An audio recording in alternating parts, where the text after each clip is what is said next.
అందరూ ఇదేందమ్మా?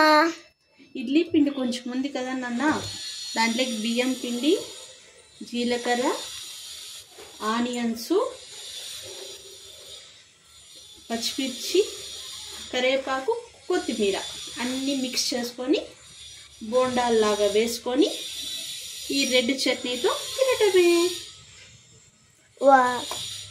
వావ్, నీ ఐడియా భలే బాగుంది.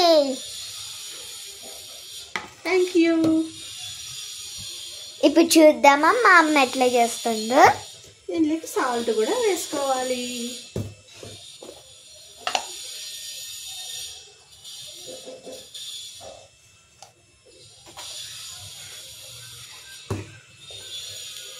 అన్నీ ఇట్లా మిక్స్ చేసుకొని వడల్లాగా డీప్ ఫ్రై చేసుకొని తినటమే.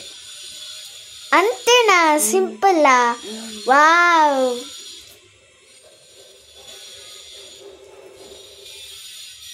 నువ్వు చేసి నాకు చూపి, నేను టేస్ట్ చేసి బాగుందో లేదో చెప్తాను.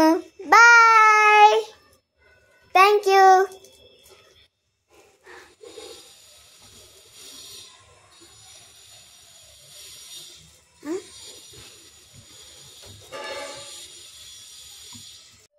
Idli bonda tasting time.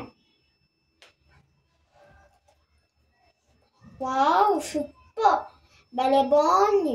మీకు కావాలంటే లైక్ చేయండి, మీరు ట్రై చేయండి. Thank you.